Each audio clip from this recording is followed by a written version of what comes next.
আমাকে একজন বললো যে তুই নাকি টক্সিক ফ্যান। আমি বলবো যে সে ভুল কথা বলেছে। মেসিকে নিয়ে মানে আমার মনে হয় মেনে নেওয়াই উচিত সবার যে he is the greatest footballer of all time. এটা মানতে অসুবিধা কেন হয় বলতো এদের?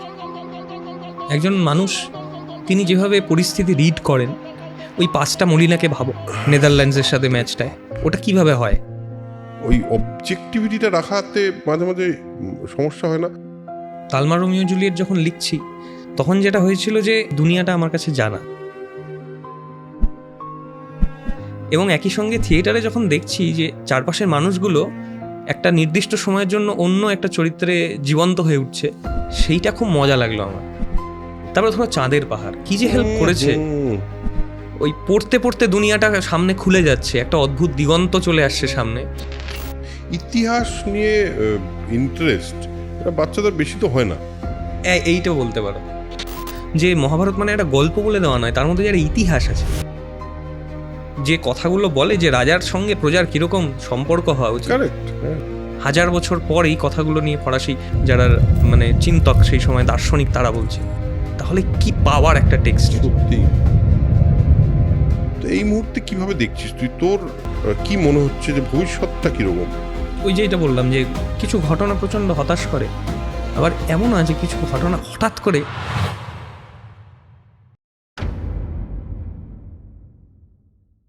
Hello man, welcome to soul connection podcast. আমি অরুণাভ খাসনবিশ, আপনাদের host for the podcast. Welcome to another episode.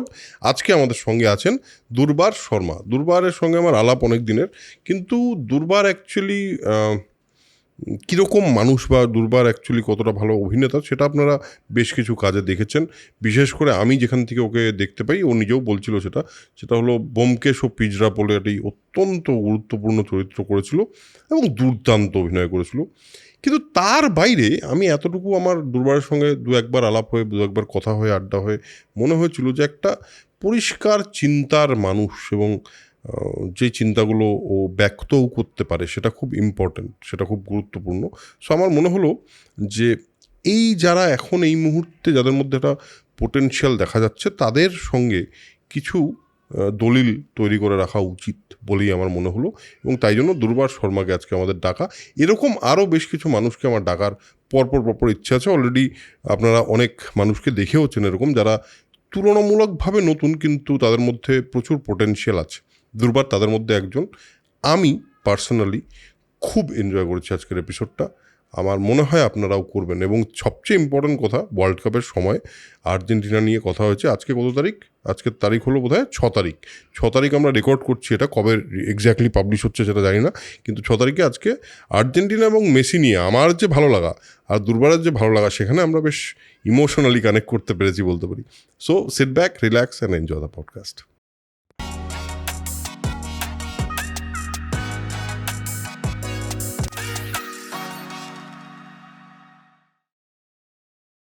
So আজকে আমাদের সঙ্গে আছেন দুর্বার শর্মা। দুর্বার একজন অভিনেতা, একজন লেখক, এবং আরও বিভিন্ন জিনিস ওর মধ্যে আছে। আমরা জেনারেলি বেশ কিছুদিন ধরে পরিচিত। তার আগে একটি কাজের সূত্রেই ওর সঙ্গে মানে ওই অফিসিয়ালি আলাপ হয়েছিল, রুবুলের কাজটার সূত্রে, মানে একজন শুভাঞ্জন বলে একজন আছে। তো তারপর থেকে আমার অনেকদিন ধরে মনে হচ্ছিল যে তোর সঙ্গে একটা আড্ডা হোক। আচ্ছা, ওকে আমি তুই বলি, প্লিজ বলবেন না সবাইকে আপনি তুই বলেন, এরকম কোনো ব্যাপার নেই। ওর সঙ্গে আমার সম্পর্কটা অনেক দিনের হয়ে গেল, তুই বলি। তো welcome to soul connection podcast. Thank you. কেমন আছিস? ভালো, খুব ভালো। সব দিক দিয়ে ঠিক আছে? সব দিক দিয়ে ঠিক আছে মোটামুটি। মন মেজাজ সব ঠিক আছে? মন মেজাজ একটু বিক্ষিপ্ত মাঝে মাঝেই হয়, সেটা তো যেরকম হওয়ার সেরকম, কিন্তু ওভারঅল ঠিকঠাক। বেশ। হ্যাঁ, তো তোর নর্থ বেঙ্গলের সঙ্গে আমাদের একটা কানেকশন আছে, তোরও আছে আমারও আছে। তো আমরা একসাথে কানেক্টেড, এবং যার কথা বললাম সেও নর্থ বেঙ্গলের সঙ্গে কানেক্টেড। আজকাল তো দেখি অনেক মানুষ আছে নর্থ বেঙ্গলে এখানে কাজ করছে ইন্ডাস্ট্রিতে। আমি যখন আসি তখন অ্যাকচুয়ালি কেউ ছিল না। 2008-এ আমি যখন আসি তখন কেউ ছিল না। তোমার 2008-এ আসা? হ্যাঁ, 2008 থেকে এতদিন হলো বিভিন্ন রকম দৌড়ঝাঁপের মধ্যে দিয়ে। এনিওয়েজ, তোর মানে ছোটবেলা কোথায় কেটেছে এবং কিভাবে কেটেছে, এবং কি কি ছিল ছোটবেলায়? হ্যাঁ, এইটা একটা বড় গল্প। সেইটা হচ্ছে ছোটবেলা আমার কেটেছে হচ্ছে মানে আমার 3 রকম আমার জীবন, 3টে ধাপে ধাপে 3টে জায়গায় বারবার কাজের জন্য বিভিন্ন পরিস্থিতির জন্য চেঞ্জ হয়েছে থাকা। একদম শুরুতে যেখানে আমাদের বাড়ি ছিল, আমাদের গ্রামের বাড়ি, সেটা হচ্ছে বেলাকোবা। বেলাকোবা, হ্যাঁ, আচ্ছা। বেলাকোবা হচ্ছে ওই জলপাইগুড়ির একটা হ্যাঁ, গ্রাম। হ্যাঁ, হ্যাঁ। জলপাইগুড়ির মূল শহর থেকে মোটামুটি 17 থেকে 20 কিলোমিটার দূরে। হুম হুম হুম। তো বেলাকোবাতে আমি আমার জীবনের প্রথম ধরা যাক 14 বছর কাটিয়েছি। আচ্ছা। তো মানে বড় হওয়া ওখানে ছোটবেলা থেকে, মানে ওই 14 বছর বলা যায় কৈশোরকাল, হ্যাঁ।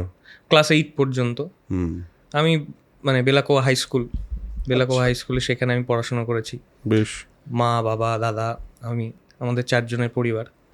তো সেখানে আমার প্রথম মানে ওই পড়াশোনা বেলাকোবা হাই স্কুল। তারপর আমি চলে আসি হচ্ছে, সেই সময় কি সেটা একেবারেই গ্রাম ছিল না মফস্বলের? একেবারেই গ্রাম, আচ্ছা। একেবারেই গ্রাম। মানে আমার মনে আছে যে তুমি যখন জিজ্ঞেস করলে বলি যে ওই সারাদিনে ওই কয়েকটা মাত্র বাস চলতো শহরে আসা। আচ্ছা। শিলিগুড়ি যাওয়ার কয়েকটা বাস, ওই 2-1টা বাস, আর জলপাইগুড়ি আসার একটা, মানে জলপাইগুড়ি যাওয়ার একটু বেশি বাস ছিল। আর ওই সারাদিনে ওই 3বার ট্রেন যেত, হুম। যেটা লোকাল ট্রেন আমাদের। রাইট। হ্যাঁ, তো মানে সেইটা একটা ছিল। তো যোগাযোগটা বলতে ওই বাসের সূত্রে মায়ের সঙ্গে প্রথম পড়তে যাওয়া। প্রথমে কোথায়? কিন্তু পড়তে যাওয়া হচ্ছে জলপাইগুড়িতে। আচ্ছা। পড়তে যেতাম একজনের কাছে। আমি এই মুহূর্তে আমার সেই শিক্ষকের নামটা ভুলে গেছি, মনে নেই। আমি আমার দাদাও যেতাম। তারপর যেটা হলো যে মা প্রায় 1999 সাল থেকে মা নিজেও প্রথমে গ্রামে থিয়েটার করতেন। তারপর নিজে মানে বুঝলেন যে একটু শহরে গিয়েও যদি করা যায় তাহলে কেমন হয়। তখন মা গেল, রোজ যাতায়াত করতো। এবার তোর ছোটবেলায়, এখানে তো আসছি এই থিয়েটার করা, তোর ছোটবেলায় ওইখানে গ্রামের হ্যাঁ, ছোটবেলাটার হ্যাঁ, মধ্যে হ্যাঁ। কি কি ছিল? আমপাড়া টামপাড়া, দুষ্টুমি সব ছিল এগুলো? সবকিছুই। আচ্ছা। মানে যেটা মনে আছে, আমাদের বাড়িতে একটা বড় তেঁতুল গাছ ছিল। ওইটা একটা মানে চমৎকার স্মৃতি ছোটবেলার, যে তেঁতুল গাছ হচ্ছে, ওই গাছটা একটা বিশাল বড় একটা প্রকাণ্ড একটা তেঁতুল গাছ। সেইখানে ওই কালবৈশাখী হতো বিকেলবেলা। হুম। তারপর ওই 4 o'clock রেইন বলতো, যেটা এখন আর হ্যাঁ, হয় না, হয় যখন না। বিভিন্ন সময় হচ্ছে Right. আবহাওয়ার পরিবর্তনের জন্য। তো ওই একদম টাইম বেঁধে, সময় বেঁধে স্কুল থেকে ফিরতাম বর্ষাকালটাতে, ওই রকম একটা ঝড় আসতো, তারপরে প্রচুর তেঁতুল পড়তো। আচ্ছা। তেঁতুল পড়ার পর যেটা হতো যে আমি, মা, দাদা, আমরা 3জন মিলে কুড়োতে যেতাম। বাহ। এই বন্ধু বান্ধবেরটা তো আছেই, মানে ওই আমাদের বাতাবি লেবু, তারপর হ্যাঁ। আমাদের নিজেদের বাড়িতেই ছিল বাতাবি লেবুর গাছ, আম গাছ, সেইগুলো মেখে খাওয়া হতো বন্ধুরা, পাড়ার বন্ধুরা মিলে। তারপর হচ্ছে নারকেল গাছ ছিল, কাঁঠাল গাছ ছিল, সে মানে বিভিন্ন সময় মরশুমি ফল যেরকম হয় সেরকম বেশ প্রচুর ফুল ফল এরকম মানে ভর্তি আর কি বাগানের মধ্যে। তো সেইটা ওই বলে না সবাই যে এরকম ছিল ছোটবেলাটা সকলেরই। তো আমারও তাই, মানে ওই গাছগাছালি নিয়ে, বন্ধু বান্ধব নিয়ে ওইরকম একটা চমৎকার ছোটবেলা কেটেছে। তো ওই স্মৃতিটা এখনো টাটকা, যে ওই আমি, মা, দাদা, আমরা ওই কুড়োতে যেতাম, তারপরে বন্ধুরা আসতো বিকেলবেলায়। তো একটা বাতাবি লেবু খাওয়ার একটা বেশ একটা চল ছিল, যে বাতাবি লেবু পাড়া হতো, পেরে ওইটা দিয়ে লঙ্কা দিয়ে, নুন দিয়ে, সর্ষের তেল দিয়ে একটা চমৎকার মাখা হতো। দুর্দান্ত খেতে, চমৎকার খেতে হয়, দারুণ। হ্যাঁ, তো ওইটা আমরা খেতাম। আর বাতাবি লেবু তো ফুটবলও খেলেছি।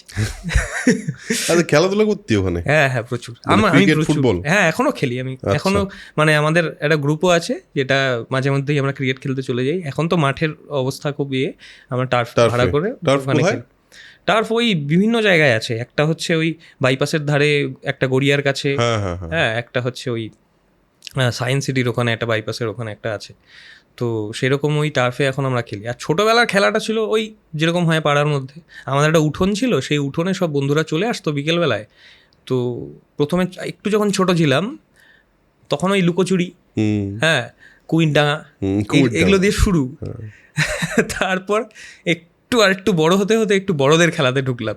সেটা হচ্ছে ওই দাদার বন্ধুরা মিলে আমাদের ওই জমি ছিল, জমির মধ্যে কোর্ট কাটতো ব্যাডমিন্টনের, শীতের আগে। তো ওই শীতের আগে হাওয়া হতো না, তখন ওই ব্যাডমিন্টনের কোর্ট কেটে আমরা ওইখানে লাইট ফাইট লাগিয়ে, ওইটা একটা বিশাল একটা অনুষ্ঠানের মতো ব্যাপার ছিল।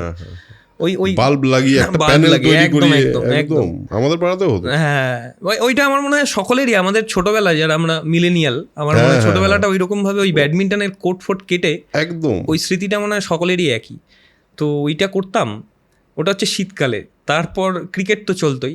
আমার দাদা খুব ভালো ক্রিকেট খেলতো, আর দাদা এমনিও খুব ভালো দৌড়তো। দাদা এখানেও মানে রাজ্য স্তরে এসেও দৌড়ে গেছে। আচ্ছা। তো সেই জিমন্যাস্টিক্স, তারপর এগুলো সবই মায়ের সঙ্গে যাওয়া আর কি। খেলাধুলোর সঙ্গে আমার ছোটোবেলা থেকে, আর বাবা মা খুব ছিল, মানে কখনোই এরকম করেনি যে না না না খেলা যাবে না। হ্যাঁ, পড়ার সময় পড়া, খেলার সময় খেলা, ওই বিকেলবেলাটা খেলা হবেই, মানে ওরকম কোনো ব্যাপার নেই। তারপর ফুটবল, বাবা একটা কাজ করেছিল, বাবা নিজেও ফুটবল খেলতো। তো আচ্ছা। কী হয়েছিল, বাবা হচ্ছে ওটা আমাদের ওখানে একটা কোচিং একটা ক্যাম্প হয়েছিল। আমার খুব সম্ভবত, আমি যদি খুব ভুল না করি, একজন খুবই বিখ্যাত ফুটবলার আমাদের নর্থ বেঙ্গলের, বোধহয় নাম তার, আমি যদি ভুল না করি, সুকল্যাণ ঘোষ দস্তিদার, যদি আমি ভুল না করি, যাই হোক। তো উনি আসতেন মাঝে মাঝে ট্রেনিং দেওয়াতেন। এছাড়াও আরও অনেকেই একটু সিনিয়ররা ওই কোচিং ক্যাম্পে আমাদের ট্রেনিং দেওয়া। তো বাবা ওটাতে পাঠিয়েছিল জুতো টুতো কিনে, তো ফুটবল খেলেছি ওখানে, স্কুলেও খেলেছি। আর দাদার সাথে যেটা হতো যে দাদাকে দেখে, দাদা ওই যে ক্রিকেট খেলাটা, দাদাদের একটা ডিস্টেন্স তোদের বয়সে, আমার আর দাদার বয়সের ডিস্টেন্স হচ্ছে 4 বছর। আচ্ছা। হ্যাঁ, একটু পিটোপিটি, মানে ঝগড়াঝাটি, মারামারি সমস্তটা, এবং খেলাধুলোটাও। ওই দাদাদের একটা ক্লাব ছিল ধ্রুবতারা সংঘ, ওটা দেখে মনে হলো আমাদেরও একটা কিছু করতে হবে, কারণ আমরাও যারা ছোট জুনিয়র, তখন আমরা একটা ক্লাব বানিয়েছিলাম, নামটার নাম ছিল হচ্ছে শিশু সংঘ। হ্যাঁ, চমৎকার। তো আমাদের একটা রাইভেলরি ছিল, শিশু সংঘ ভার্সেস প্রতাপ সংঘ। আমরা সারাক্ষণ মানে প্রত্যেক দিনই প্রায় একটা করে ম্যাচ হচ্ছে।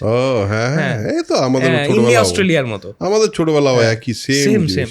আমি আমার ক্লাবের নাম ছিল অমর সংঘ প্রথমে, তারপরে ভাবলাম যে ইংরেজি নাম দেবো, সবাই তো মুনলাইট ক্লাব দিলাম। তারপর তুই ভাব, অমর সংঘ, আমাদের বেলাকোদে একটা মুনলাইট ক্লাব ছিল, তখন খুব মুনলাইট নামটা খুব পপুলার ছিল। পপুলার। তো এই আর কি, এই সব হতো, মানে ছোট খেলাধুলা সবকিছু মজাই কেটেছে ছোটবেলা। হ্যাঁ, চমৎকার কেটেছে। মানে ছোটবেলা, মানে মাঝে মাঝে মনে হয় যে ওই একটা হয় না, যদি একটা কোনো একটা যন্ত্র থাকে, সেটা দিয়ে যদি টুক করে একটু চলে যাওয়া যায়, একটু দূর থেকে দেখা যায়, যদি একটু দূর থেকে একটু আবছা। এখন যেটা হয়েছে, একটু আবছা হয়ে গেছে, বন্ধুদের, ওই পুরনো বন্ধুদের মুখগুলো একটু আবছা হয়ে গেছে, গ্রামের রাস্তাটা আবছা হয়ে গেছে, যে মাঠটাতে খেলতাম সেটা আবছা হয়ে গেছে। সেইটা একটা মানে একটা বেদনার জন্ম তো দেয় মনের ভেতর, দেয়। কারণ এখানে এসে পুরো জিনিসটা, মানে শহরে যখন জলপাইগুড়িতে যখন আসলাম, সেখানেও আবার তৈরি করে নিলাম একটা গ্যাং, মানে ওখানেও একটা ক্লাব। হ্যাঁ, ওখানেও একটা ক্লাব, যেহেতু মফস্বল, এবং সেখানেও আমাদের খেলাধুলোর চর্চাটা। আচ্ছা, এবার থিয়েটার তোর মা বললি করা শুরু করলো, এবং সেটা গ্রামে প্রথমে? হ্যাঁ, মানে ওই গ্রামেই প্রথম। আচ্ছা। হ্যাঁ, মায়েদের একটা ক্লাব ছিল, এই মুহূর্তে নামটা ভুলে যাচ্ছি আমি।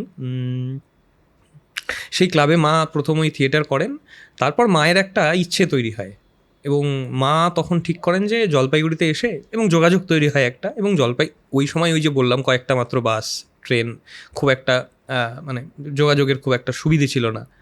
তো মা ওই 1999 সাল থেকে তখন ওই গ্রাম থেকে শহরে গিয়ে মাঝে মাঝে থিয়েটার করা শুরু করলেন।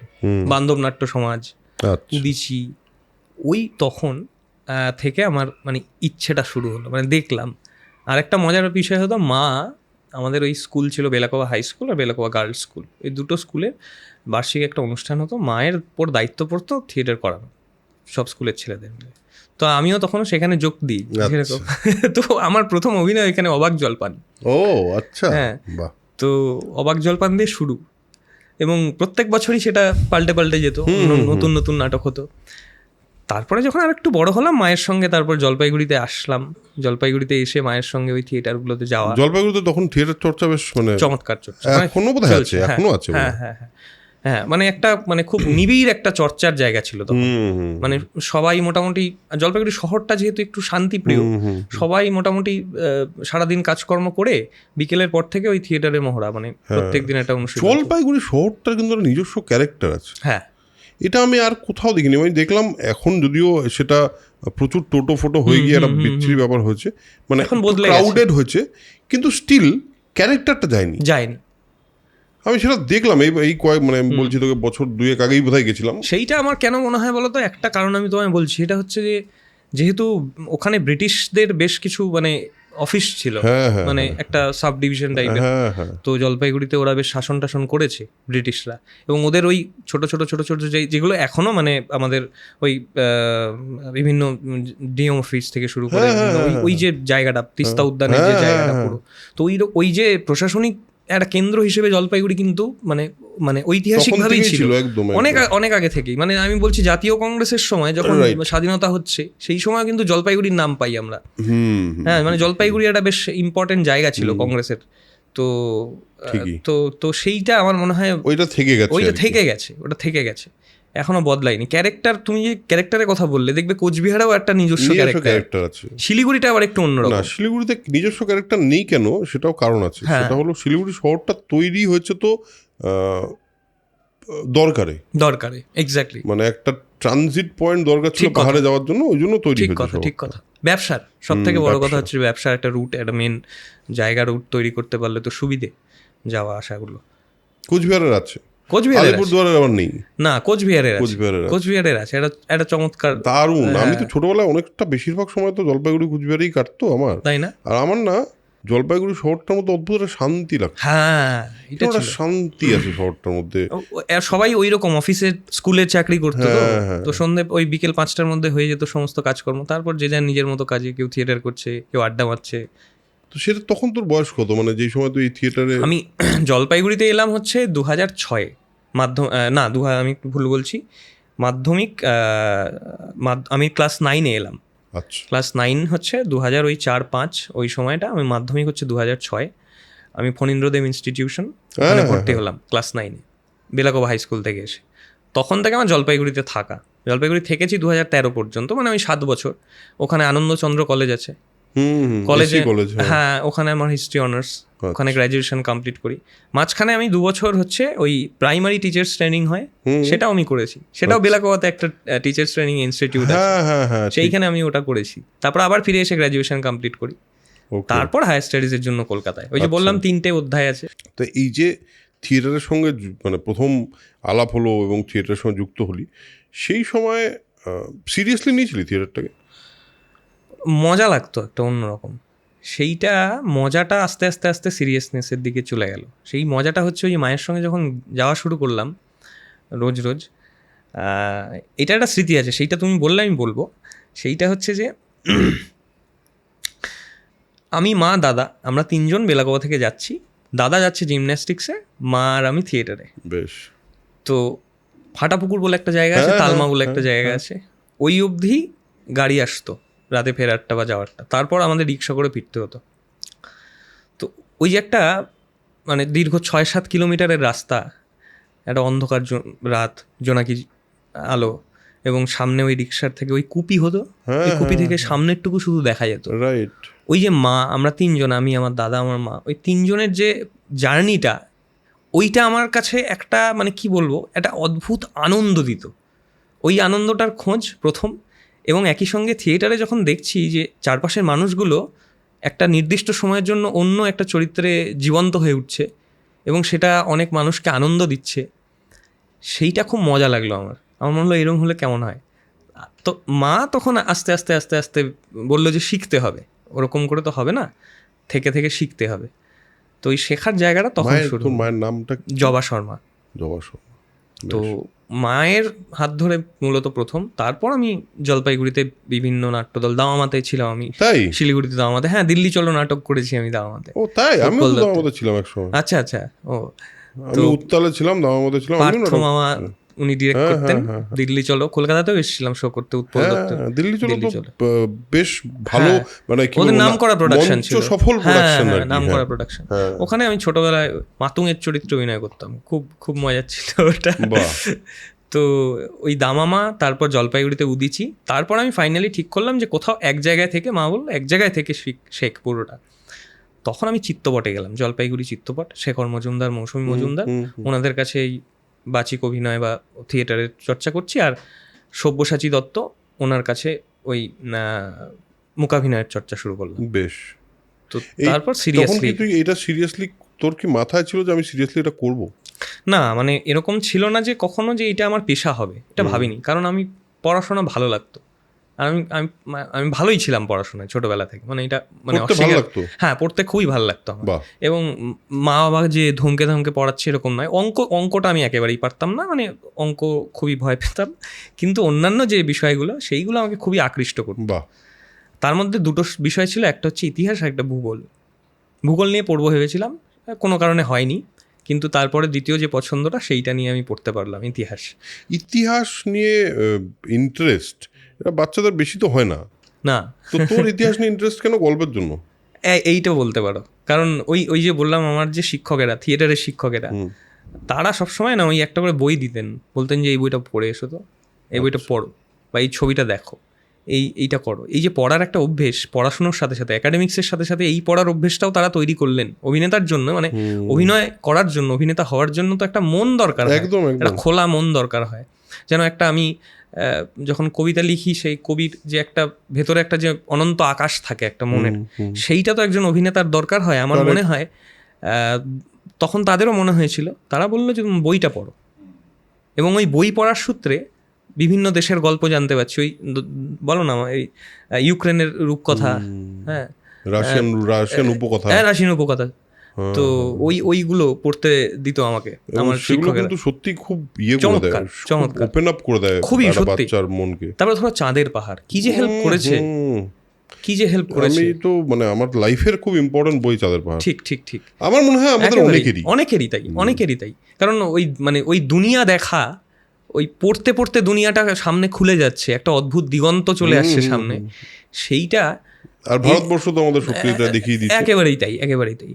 আর ওই ছবি দেখা, এবং তখন আমি আস্তে আস্তে ইতিহাসের প্রতি একটা ইন্টারেস্ট জাগলো, আরও জাগলো। আমি কলেজে যখন ভর্তি হলাম, তখন একজন আমার প্রফেসর ছিলেন, সেই প্রফেসর উনি এমনভাবে পড়াতেন, প্রেমে পড়ে গেলাম সাবজেক্টটার আরও গভীরভাবে। মানে আমার মনে হয় আরও জানতে হবে, এবং আমি ঠিক করলাম যে এইটা নিয়েই আমি এগোবো, ইতিহাস নিয়েই আমি এগোবো, এবং এটা নিয়ে এবং ওনাকে আমার মনে হতো যে আমি যদি ওরকম শিক্ষক হতে পারি কখনো, তাহলে যেন পড়তে যাবো। মানে আজ থেকে ধরো আমাকে তখন যদি কেউ জিজ্ঞেস করে যে তুই 10-15 বছর পর কী করবি, তখন আমি বলতাম তাদেরকে যে আমি দেখি এরকম স্বপ্ন যে আমি একটা ক্লাসরুমে ক্লাস নিচ্ছি, পড়াচ্ছি, এবং এইরকম একটা স্বপ্ন ছিল। মানে এইরকমভাবে আমাকে উনি প্রভাবিত করেছিলেন ইতিহাস নিয়ে। তো সেইটা থেকেই কিন্তু আমার পরবর্তী যে উচ্চশিক্ষা, আরও যে কলকাতায় চলে আসা মাস্টার্সের জন্য, মাস্টার্সের বিষয়টা একটু পাল্টে যায়। ইতিহাসে আমাদের এনশিয়েন্ট, মডার্ন, মিডিয়েভাল 3টে পিরিয়ডই পড়তে হতো, কিন্তু আমি স্পেশালাইজেশন হিসেবে কলকাতা ইউনিভার্সিটিতে ancient Indian history and culture নিয়ে ভর্তি হলাম মাস্টার্সে। আচ্ছা, তারপর ওখান থেকে এমফিল করলাম, আর পিএইচডিও আমার হয়ে গেছিলো। কিন্তু পিএইচডি করতে করতে 1-1.5 বছরের মাথায় একটা ছেদ পড়তো। সেখান থেকে আমার জীবনের একটা অন্য টার্নিং পয়েন্ট। আচ্ছা, এই অবধি ইয়ে করি আমি, শুধু আরো কিছু জিনিস। আমার একটু এরকম হয়, একটু খেয়ে হারিয়ে যাই। না একদম খেয়ে হারাসনি তুই, একদম ঠিকঠাক জায়গায় আছে। আমি বলছি যে ছোটবেলায় তো অনেক কিছু হতে ইচ্ছা করে, তো তোর একদম ছোটবেলায় কি কি হতে ইচ্ছা করতো? আমার ছোটবেলায় একটা আশ্চর্য জিনিস হতে ইচ্ছে করতো, সেটা আমার মা লিখে রেখেছিল। একটা আমাদের একটা বড় খাট ছিল, সেই খাটে একটা জায়গাতে লেখা ছিল যে আমি এরকম একটা জিনিস, মানে তখন তো ছোট, টিভি অত আসেনি মানে সকলের বাড়িতে, যে রেডিওতে যেটা বাজছে ওইটা যদি দেখা যায়, কিন্তু আবিষ্কার তো হয়ে গেছে ততদিনে, টেলিভিশন চলে এসছে, কিন্তু বাড়িতে আসেনি, পাড়ায় আসেনি। ওই পাড়ায় যখন প্রথম আসলো, ও আচ্ছা তাহলে তো হয়ে গেছে এটা, কিন্তু ওইটা লিখে রাখা ছিল। আরেকটা যেটা ছিল যে আমি যে অ্যাস্ট্রোনট হব, এইটা একটা অদ্ভুত মজা হতো তখন, মানে যে এইরকম হতে গেলে মানে ওই। আর আমার স্কুলে যখন পড়ছি, ওই বেলাগোবা হাই স্কুলে, তখন ওই ছোটো ছোটো টুকরো টুকরো কথা, ওই আনন্দবাজার, ওইখান থেকে নাসা চাঁদ ইয়েতে যাচ্ছে, মহাকাশযান পাঠাচ্ছে। তারপরে সেই সময় খুব ইম্প্যাক্ট করেছিল কল্পনা চাওলার ওই ঘটনাটা, খুবই গভীরভাবে প্রভাব পড়েছিল মনের ভেতর। তো আমার মনে হয়েছিল যে ওই রকম যদি হওয়া যায়, কিন্তু তারপর দেখলাম অঙ্কে ভালো হতে হবে, সেইটা আমার আবার কোনোভাবেই ইচ্ছাই ছিল না। মানে ইচ্ছে ছিল না বলতে, আমার হলো না, মানে অঙ্কটা জাস্ট হলো না।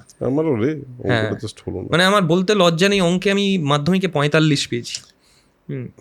আচ্ছা, কিন্তু আমার অন্যান্য বিজ্ঞানের বিষয়ে আমি 2 নম্বর বেশি পেয়েছিলাম টেস্টে, 47 পেয়েছিলাম। আচ্ছা, আর মাধ্যমিকে গিয়ে ওটা উল্টে গেছিল, 74 হয়ে গেছিল। কি করে হয়েছিল আজও জানি না আমি, কিন্তু আমি স্টার পেয়েছিলাম। ওই যে বললাম পড়াশোনা করতে ভালো লাগতো, তখন স্টারটা খুব ইম্পর্টেন্ট ছিল। তাহলে তুই বাকিতে তো দুর্দান্ত নম্বর পেয়েছিস। মানে ভৌত বিজ্ঞানে ধরো আমি পেয়েছি হচ্ছে তোমার 82 মতো, জীবন বিজ্ঞানে 88, এরকম আমার মার্কস ছিল। কিন্তু অঙ্কটা একেবারেই মানে অঙ্কটা জাস্ট হয়নি। দুজন টিচারও ছিলেন আমার জন্য কিন্তু ধার্য করা বাড়ি থেকে, কিন্তু তারাও পারলেন না আমাকে। আমি একটা জিনিস পরে গিয়ে রিয়েলাইজ করেছি যে আমার অঙ্ক কেন ভালো লাগতো না। এখন আমি রিয়েলাইজ করি হয়তো এটা ইন্টেলেকচুয়ালাইজ করাও হবে বা হ্যাঁ, ফিলোসফি হ্যাঁ। দিয়ে বলার মতো হবে, কিন্তু আমার কি মনে হতো এখন আমার এসব মনে হয় যে অঙ্কের যেহেতু এন্ড রেজাল্টটা বাধা, ওই জন্য আমার অঙ্ক করতে ভালো লাগতো না। মানে আমার বাংলা রচনা লিখতে হ্যাঁ। সবচেয়ে পছন্দ ছিল আমার। আর ইতিহাস পরীক্ষার দিন আমি খুব এক্সাইটেড থাকতাম, কারণ আজকে অনেক গল্প লিখতে পারবো। মানে আমি তো ইতিহাসে অ্যাকচুয়ালি আমারও একটা টিচার ছিল ইতিহাসের, যে আমি টিচারের কথা আমি আগেও অন্য জায়গায় বলেছি, কিন্তু তিনি এমনভাবে উনি ওরাল ভাইবাতে কি প্রশ্ন করতেন জানিস? কি বলছে তাজমহলের পিছনে একটা ফুচকা বেচে একটা লোক, ওর লুঙ্গির রং কি বলতো? এটা হলো তার প্রশ্ন। কেন এটা আমরা জিজ্ঞেস করেছিলাম, কেন তুমি এরকম প্রশ্ন করো? ও বলতো যে তোদের যদি তাজমহলের ইতিহাস জানতে হয় তাহলে তোদেরকে ওইভাবে তাজমহল আসলে ওদের ভাবে বললে বুঝবি না, শুনবিও না তো, বলে উনি খুব গল্পের মতো করে পুরোটা বোঝাতেন। তো এই তাতে খুব আনন্দ পেতাম আমরা। এবার সেইটাতে আমার ইতিহাস লেখার ব্যাপারে খুব ইন্টারেস্ট তৈরি হয়েছিল, যে যেই একটা প্রশ্ন আসবে আমি আমার নিজের ক্রিয়েটিভিটি দিতে পারবো, হেভি মজা লাগবে। জনৈক ঐতিহাসিক বলেছে, ঐতিহাসিকের নামটা অনেকেই ভুলে যেত। এটা করেছি, কিন্তু আমিও করেছি, প্রচুর করেছি। কোটেশন দেওয়ার একটা চল ছিল, কিন্তু অবশ্যই ছিল, বিরাট ছিল। কোটেশন দিলি মানে এগিয়ে গেলাম অনেকটা। মা কটা কোটেশন দিয়েছিস? আমি বললাম দুটো। তো কেন দুটোতে হবে না? তো এইরকম হতো। আর বাংলা রচনা লিখতে হেভি লাগতো। ভাব সম্প্রসারণটা বলো। হ্যাঁ, ভাব সম্প্রসারণ, এইটা তো মজা লাগার কথা তোমার। প্রেসি, একদম প্রেসি উল্টোটাও ভালো লাগতো, ছোট করা, ওটাও ভালো লাগতো। আর ইংরেজি যখন প্রথম, তো ইংরেজি একেবারে মানে মনে হতো ইংরেজি কি কঠিন। আমার এক দাদা ছিল, বুঝলি, সে না আমাকে একটা টেন্স চার্ট বানিয়ে দিয়েছিল। একদম। ওই টেন্সের চার্টটার পর ও আমাকে একটা খুব, আমি এটা বুঝতে পেরেছিলাম তখনই যে কেউ যদি বোঝাতে পারে না, বাচ্চারা খুব বুঝে যায়। আমি টেন্স তারপর থেকে আজ অব্দি থার্ড পার্সনের পরে আমাকে কোনোদিন কেউ, অনেককে শুনেছি যে মানে কি বল, থার্ড পার্সন সিঙ্গুলার নাম্বারের পরে এস লাগবে আর লাগবে না, দে টোল্ড আস হবে, এটাই হবে। দে টেল আস হবে না কোনোদিন, বা টেল আস মানে এটা হতে পারে না। এই ধরনের কিছু কিছু ছোট ছোট জিনিস আমার না মাথায়, হ্যাজ হবে না, হ্যাজ হবে না, হ্যাঁ হবে। এবার মাথার মধ্যে এগুলো কিভাবে জানি এত সুন্দর করে ঢুকে গেছিল, অঙ্কটা কেউ ঢোকাতে পারলো না ভাই। না, এটা আমারও আফসোস। আমার এটা মনে হয়েছে যে আমি মানে চাঁদে ফাঁদে যেতে পারলাম না এই অঙ্কের জন্য আমি যেতে পারলাম না। না হলে কিন্তু আমার অন্যান্য বিষয়ে আমার ভূতবিজ্ঞান ভালোই লাগতো, কেমিস্ট্রি ভালোই লাগতো, মানে যেটুকু ছিল ক্লাস 10 অবধি মজাই লাগতো আমার পড়তে। বেশ, এবার তুই আসলি কলকাতা আসলাম 2013 সালে তুই কলকাতা আসলি পড়তে এনশিয়েন্ট ইন্ডিয়ান হিস্ট্রি নিয়ে। খুবই একটা ইন্টারেস্টিং ব্যাপার। তো এবার সেটা নিয়ে পড়াশোনা করছিস, তখন মাথায় কি চলছে যে এইটা নিয়ে একটুখানি গবেষণা লেভেলে যাব? হ্যাঁ, একেবারেই তাই। মানে আমার তখন জীবনের উদ্দেশ্যটাই এরকম ছিল যে আমি হায়ার স্টাডিজ যেহেতু করছি, মাস্টার্স করছি, এরপরে যেটা চিন্তা আসে যে পড়তে পড়তেই আমার যারা সিনিয়র ছিল সেই সময় ডিপার্টমেন্টের, আমার যারা টিচাররা ছিলেন, তারা এমনভাবে পড়াতেন এক একটা বিষয়, কোথায় কোন গভীরে চলে যাচ্ছেন। এবং ধরা যাক ক্লাস 10 বা 12 টেক্সট বুকে যে ইতিহাসটা পড়ি, আমি দেখছি তারপরেও ওই যে একটা লাইন লিখলো যে নগরকেন্দ্রিক সভ্যতা হরপ্পা, এই নগরকেন্দ্রিক সভ্যতা হরপ্পা, এই যে বাক্যটা, সেইটার পেছনের যে ইতিহাসটা সেটা কি করে এলো, এই যে একটা মানে কি বলবো, একটা মানে একটা বিশাল বড় দিগন্ত, সেইটা যখন ধরতে পারা যাচ্ছে, সেইটা নিয়ে যখন চর্চা করতে পারা যাচ্ছে, আমার ভেতরে আরও আনন্দ তৈরি হলো। আর সবথেকে মজার ছিল আমাদের ক্যালকাটা ইউনিভার্সিটির মানে এনশিয়েন্ট ইন্ডিয়ান হিস্ট্রি ডিপার্টমেন্টে একটা পেপার পড়তে হতো এপিকের ওপর, মহাভারত, রামায়ণ এবং ইতিহাস, পুরাণ, ট্র্যাডিশন, এই সবটা মিলিয়ে। ওটা প্রথমে ভয় লাগতো আমার, কারণ আমি পুরো মহাভারতটা কখনোই পড়া ছিল না তার আগে। আমি ওটা জাস্ট ক্লাস করার জন্য তারপর আমি মহাভারতটা পুরো পড়া শুরু করলাম, রামায়ণ, মহাভারত, এপিক। এবং সেখান থেকে যা ধরো, মানে ওটা তো আমরা ধরি যে একদম ঐতিহাসিকভাবে সত্য কিছু নয়, কারণ ওটা একটা ইতিহাস, পুরাণ, ট্র্যাডিশনের অঙ্গ, এবং প্রায় 800 বছর ধরে একটা মহাভারত লেখা হচ্ছে, একটা 400 বছর ধরে রামায়ণ লেখা হচ্ছে। ফলে তার প্রচুর ইন্টারপোলেশনস আছে, তার প্রচুর রকমের জিনিস মানে বিভিন্ন জিনিস বাদ গেছে। 800 বছর ধরে যদি একটা বই লেখা হয়, সমাজের ছাপ তো পড়ে। এটা যখন জানলাম যে শুধুমাত্র যে মহাভারত মানে একটা গল্প বলে দেওয়া নয়, তার মধ্যে যে একটা ইতিহাস আছে। হ্যাঁ, মানে মানে আমি বলতে একটা জিনিস বললে আমার গায়ে কাটা দেয় এখনও ভাবলে পরে, যে মহাভারতের একটা পর্ব আছে অনুশাসন পর্ব, যেখানে যে কথাগুলো বলে যে রাজার সঙ্গে প্রজার কীরকম সম্পর্ক হওয়া উচিত, কারেক্ট, হ্যাঁ, সেইখানে বলছেন, ভীষ্ম বলছেন যে এইরকম হওয়া উচিত। ঠিক সেই কথাটা পরবর্তীকালে যখন সামাজিক চুক্তি মতবাদ আসলো, হবস, লক, রুশো, এরা যখন সেই মতবাদগুলো আনলেন, আমি বলছি যে আমাদের সময়ে প্রায় 400 সিই, মানে আজ থেকে মোটামুটি ধরে নাও 1600 বছর আগে বলা হয়েছে, তারও ঠিক 1000 বছর পর এই কথাগুলো নিয়ে ফরাসি থেকে শুরু করে আরও অন্যান্য ইউরোপিয়ান যারা মানে চিন্তক সেই সময় দার্শনিক, তারা বলছেন। তাহলে কি পাওয়ার একটা টেক্সটে! সত্যি এইটা যখন জানলাম না, তখন আমার মনে হলো যে আমার ওই গবেষণা করার ইচ্ছেটা, এই ধরনের আরো নানা রকম সত্যের সামনে পড়লাম। যেমন নারদ একটা জায়গায় যুধিষ্ঠিরকে রাজধর্মের কথা বলে, হ্যাঁ, আজকের দিনে দাঁড়িয়ে ওই রাজধর্মের যে বেসিক যে লাইন আপটা দিয়েছে, সেইটাতে যে কোনো পলিটিশিয়ান যদি সেটা ফলো করে, ঠিক, তো সেটা পলিটিক্যাল সায়েন্সের একটা বিরাট বড় লেকচার, একদম একদম একদম ঠিক ভাবাই কথা। যায় না। তবে ধরো কৌটিল্যর অর্থশাস্ত্র, হ্যাঁ, সেই টেক্সটটা, ওটা ধরে যে ভারতবর্ষের স্পায়োনেজ সিস্টেম, এই যে বিভিন্ন রকমভাবে গুপ্তচর বৃত্তি তারা সেই সময় যেভাবে করতেন, ওইটার অনেক কিছু কিন্তু এখন আমাদের ভারতীয় গোয়েন্দা সংস্থা এখনও অ্যাপ্লাই করে ঠিক ওই রকম। মানে সে চমৎকার রেফারেন্স রয়েছে, সেই জিনিসগুলো কিন্তু আজও আমাদের কানে আসে, যে এইরকম একজন চর বিদেশে চলে যাবে। সাম্প্রতিককালে অনেক রকম ছবিও আমরা দেখেছি এরকম নিয়ে। তো সেইটা কিন্তু কৌটিল্য অর্থশাস্ত্র মানে মানে বলা আছে। তো সেইটা আমাকে না খুবই ফ্যাসিনেট করলো, এবং মনে হলো যে আমি আরও পড়ি, গবেষণা করি। যদিও আমার গবেষণার চর্চার জায়গাটা একদমই আবার অন্যরকম, ভিন্ন একটা বিষয় নিয়ে আমি গবেষণা করেছি। কি নিয়ে? সমুদ্র বাণিজ্য। সমুদ্র বাণিজ্য, মেরিটাইম ট্রেডস, এইসব নিয়ে আমি করেছি ভারতবর্ষের সেই সময়, মানে আর্লি মিডিয়েভাল পিরিয়ড। আচ্ছা, তো একটা পার্টিকুলার একটা পোর্ট নিয়ে, সানজান বলে একটা পোর্ট, যেটা প্রথম পার্সি সেটেলমেন্ট ছিল ভারতবর্ষের। পারস্য থেকে যখন ওই জোরাস্ট্রিয়ানরা ভারতবর্ষে আসে, তখন প্রথম ওই সানজানে একটু জমি পায়, ওখানে ওরা থাকে। ওখানে গেছি, আমি ভিজিটও করেছি।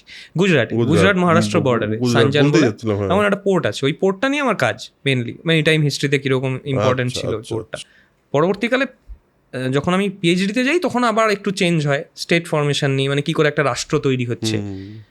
তো সেইটা নিয়ে আবার মানে, তো আমি বলছি যে ওই পিরিয়ডটায় তখন আমার শুধু ওই চিন্তাটাই ছিল যে আমি পড়াশুনো করবো। আর তার মধ্যে সেই সময় অভিনয় কোনোভাবেই ছিল না। এই মাঝখানের 2013 থেকে 2017 পর্যন্ত আমি একেবারেই থিয়েটারও করিনি, অভিনয় করিনি, শুধু পড়াশোনা করেছি। এবং আমি ভেবেছি যে আমি পড়বো এবং অধ্যাপনা করব এবং গবেষণা করব। তো এইটা আমার একটা বড় জায়গা ছিল। তারপর যখন একটু নিজেও ওই ফেলোশিপ পেলাম, ফাইন্যান্সিয়ালি একটু স্টেবল হলাম, তখন আমার আবার ওই ইচ্ছেটা, যে ছোটোবেলা থেকে তো করেছি, তখন ওই যে সুপ্ত ইচ্ছেটা মাঝে মাঝেই একটু চাগাড় দিত থিয়েটার দেখতে গিয়ে এখানে এসে। তো সেইটা হয়েছে, তখন বন্ধুরা মিলে একটা ভাবলাম যে একটা প্রোডাকশন করবো। তো এইখানেই তখন মা বললো, তুই করছিস যখন, আমি যে দলটার নাম নিয়ে করি সেইটা নিয়ে কর। তখন মা বললো, তখন ওই ব্যানারটা পেয়ে তখন আমরা ওই সব বন্ধুরা মিলে একটা প্রোডাকশন তৈরি করলাম। সেইটা বেশ মঞ্চ সফল হলো, 12খানা। ওটার নাম হচ্ছে রজনীকান্ত। ওই কলকাতার সুপার হিরো আর কি ওটা ছিল আর কি, ওরকম একটা টপিক নিয়ে। এটা কোন সময়? এটা হচ্ছে তোমার 2018 থেকে 2021 পর্যন্ত আমরা করেছি। 13টার মতো শো হয়েছে, আমাদের অভিনয় হয়েছে। হ্যাঁ, খুব বেশি শো করতে পারিনি আমরা, তো সব বন্ধু বান্ধবরা নিজেরা টাকা পয়সা দিয়ে নিজেরা করতাম, যে খুব বেশি যে শো করতে পারতাম এমনটা নয়। তারপর ওটা করতে করতেই দলটা নিয়ে আরও সিরিয়াসলি ভাবলাম, এবং আরও অনেকে এসে জুড়তে শুরু করলো। তারপর আরেকটা প্রোডাকশন হলো জাগর বলে, তারপর আরেকটা হলো তাণ্ডব, মাঝখানে রজনীকান্তর একটা সিকুয়েলও বের করলাম। ওটা একটাই শো হয়েছে। লাস্ট যেটা করলাম থিয়েটার, সেটা হচ্ছে নিজে ডিরেক্ট করা, সেটা হচ্ছে ওই গড অফ কার্নেজের ইয়াসমিনা রেজার, ওই যেটা রোমান পোলান্সকির একটা ছবি ছিল, কার্নেজ, ফিস্ট অফ ওয়ার্লস। তো ওইটা নিয়ে আমরা একটা থিয়েটার করলাম। ওটার বঙ্গীকরণ করে দিলেন আমার যিনি মানে থিয়েটারের শিক্ষক, শেখর মজুমদার, উনি। আচ্ছা। তো তখনও পর্যন্ত কিন্তু আমি মানে পেশাগতভাবে ভাবিনি, তখনও পর্যন্ত আমি কিন্তু মানে রিসার্চই করছি 2020 পর্যন্ত। আচ্ছা, তারপরে কি হলো? তারপরে একটা ঘটনা ঘটলো সারা বিশ্বব্যাপী, কোভিড। এবং যেটা হয় যে এডুকেশন সেক্টরটাতে প্রচণ্ড চাপ আসলো, বিভিন্ন রকম স্কলারশিপ বন্ধ হয়ে গেল। শুধু ভারতবর্ষে তো মানে মানে হিউম্যানিটিস ডিপার্টমেন্টের যে স্কলারশিপ ফেলোশিপ বন্ধ হয়েছে এমন নয়, সায়েন্সেরও অনেক প্রজেক্ট বন্ধ হয়ে গেছিলো সেই সময় বিভিন্ন কারণে। তো সেটা আমাদের একটা সেন্ট্রাল স্কলারশিপ পেতাম, তো সেইটা পুঁজি করে আমি ভেবেছিলাম যে রিসার্চটা চালাবো। এবার পিএইচডিটা ফুল টাইম সময় ইনভেস্ট করাটা মানে ডিমান্ড করে, সেইটা আমি যদি করি এবং তার থেকে যদি আমি কিছু আর্ন করতে না পারি তাহলে তো মুশকিল, তাহলে একটা মানে সমস্যা। বাড়ি থেকে কেউ কখনো প্রেশার করেনি, বাড়িতে বরং খানিকটা আমি বলবো যে এখনও বলে যে কেন পড়াশোনাটা করলি না। তো এবং কিন্তু ওই নিজের একটা হয় না যে করছি একটা কিছু রিটার্ন এলে পর ভালো হয়, তখন আমি শিফট করার কথা ভাবলাম যে এইটাকে যদি আমি একটু আমার অভিনয় লেখালেখি এইটাকে লেখালেখিটা তুই আগে থেকেই করতি? না, লেখালেখি বলতে আমি ধরো থিয়েটারগুলো তো আমি লিখতাম, আমাদের দলের যে থিয়েটারগুলো সেগুলো আমি লিখতাম, এবং সেখান থেকেই যোগাযোগ তৈরি হলো জয়দীপ ব্যানার্জি, সৌমিত দেব ওদের সঙ্গে, এবং প্রথম ওদের সঙ্গেই আমি লেখালেখি শুরু করলাম। তারপর তোমার হচ্ছে অভিনয় করলাম, অভিনয় ওই কোভিডের সময় প্রথম ওয়েব সিরিজে, এবং তারপর তোমার ধীরে ধীরে মনে হলো যে এই দিকটা মানে যে কোনো একটা দিক যদি আমি ঠিক করি তাহলে পুরো সময়টা এবং মনোযোগটা ওই দিকটা দরকার, মানে ইনভেস্ট করতে হবে আমাকে, ফাঁকি দিয়ে হবে না আমি এটা একটু করলাম হবে। তো আমায় পড়াশোনাটাকে ছাড়তে হলো, সেইটা আমার প্রচণ্ড একটা বেদনার জায়গা, কষ্টের জায়গা ছিল, এবং মানে এখনও আক্ষেপ হয়। এবং মানে আমি বলবো যে আমার গাইড যিনি ছিলেন তাদের তো হতাশই করেছি আমি। বেশ একটা পয়েন্ট অবধি আমরা পৌঁছলাম যে মানে ছোট বেলাকোপা থেকে জলপাইগুড়ি হয়ে তুই কলকাতায় এসে ফাইনালি কলকাতা কোভিড হিট করলো এবং ফাইনালি পড়াশোনাটা সেই অর্থে শিফট করে চলে গেল, একাডেমিক্সটা শিফট করে চলে গেল অভিনয়ে। পড়াশোনা তো বন্ধ হয় না। আমরা একটা ব্রেকে গেছিলাম, ব্রেকে গিয়ে একটু চাটা করলাম, এর মাঝে মাঝে যেটা করি সেটা হলো তার মধ্যে আমরা প্রচুর খেলা নিয়ে কথা বললাম, কারণ ওয়ার্ল্ড কাপ চলছে। তো আমরা শুরুটা এখান থেকে, যেহেতু এক্ষুনি জাস্ট ওই লেজটা থেকে গেছে, ওখান থেকে শুরু করি, তারপর তোর অভিনয়ের জীবনে তো ফিরবো। এটা হলো তুই তো আমরা জানলাম এখন যে আমরা একই টিমের ফ্যান, আর্জেন্টিনার ফ্যান। তো যাই হোক, ব্রাজিলের ফ্যানদের জন্য একটু দুঃখ প্রকাশ করে রাখি এখানে, তাদেরকে সমবেদনা জানাই যে চলে যাওয়ার জন্য কি আর করা যাবে, আমরা খুশি হয়েছি, এইটা বলতে আমার কোনো অসুবিধা নেই, আমরা খুশি হয়েছি, মিশন হেক্সাটা হয়নি বলে। হ্যাঁ। তো তুই আর্জেন্টিনার ফ্যান, মানে আমাকে একজন বললো যে তুই নাকি টক্সিক ফ্যান। আমি জানি না, এটা যদি কেউ বলে থাকে তাহলে আমি বলবো যে সে ভুল কথা বলেছে। আমি যেমন ফুটবলের সমর্থক, প্রথম কথা, নিজেও মানে টুকটাক ফুটবল খেলতাম, বললাম কথা হলো। আমার ওই স্মৃতিটা হচ্ছে 1998 ওই কান্নার স্মৃতিটা আমার তো এখনো টাটকা। নেদারল্যান্ডসের কাছে রাউন্ড অফ 16 হেরে চলে গেলাম, কোয়ার্টার ফাইনালে হেরে চলে গেলাম, তো সেইটা দেখেছি। আর প্রচুর হেরেছি তো, 2002, 2006, 2010, 2014, 2018, 2000 আটকে গেলাম। তার কারণ 2021 পর থেকে আমাদের একটা অন্য অধ্যায় শুরু, সত্যি অন্য অধ্যায় শুরু। এবং আমি কি বলবো, অনেক দিনের কষ্ট বোধহয় চেপে থাকা কষ্টটা, কি আনন্দ, যে ভয়ানক আনন্দ হয়েছে, ওই আনন্দটা ভয়ানক আনন্দ হয়েছে। আমি দুবারই রাস্তায় বেরিয়েছিলাম, মানে 2021 আমি এক দাদার বাড়িতে গিয়ে খেলা দেখছিলাম, ওই কোপা আমেরিকার ফাইনালটা, সারা রাস্তা বেরিয়ে। আর 2022 ওয়ার্ল্ড কাপটা চমৎকার, শুটিং প্যাক আপ হয়েছে তখন, ওই ব্যোমকেশ ও পিঞ্জরাপোলের শুটিং হচ্ছিল, ওটা প্যাক আপটা হয়েছে 8:20, 8:30 থেকে খেলা শুরু, মানে ফিরতেই গাড়িতে খেলা চালিয়ে দিয়েছি। এবং বাড়িতে গিয়ে তো মানে আমার দাদা আবার আমার আর্জেন্টিনার ফ্যান নয়, দাদা আর্জেন্টিনার সব বিপক্ষে যত টিম আছে মোটামুটি, দাদা ইংল্যান্ড থেকে শুরু করে, এটা দেখলে পরে খুবই ঝগড়া হয়ে যাবে আবার। সেটা হচ্ছে ইংল্যান্ড থেকে শুরু করে, তারপর ধীরে ধীরে পর্তুগাল, ফ্রান্স, তো সেই ফ্রান্সে গিয়েও স্টিক করলো গত বছর। তারপরে যখন এমবাপে 2 গোল শোধ করলো, তারপরে আমি বললাম এবার ঝামেলা হয়ে যাবে, আমি বাইরে চলে যাচ্ছি। গিয়ে ক্লাবে, তারপর পাড়ার একটা ক্লাবে গিয়ে খেলা দেখেছি, সে 60-70 জন লোক দেখছে একসঙ্গে। আর সব থেকে ইন্টারেস্টিং লেগেছে, আমি তখন ভাবলাম যে একটা গেম, একটা খেলা, একটা স্পোর্টস এবং একজন মানুষ কি করতে পারে। আমি অনেক গিগ ওয়ার্কার্সদের দেখলাম সেদিন, তারা অর্ডার নেওয়া বন্ধ করে দিয়েছে।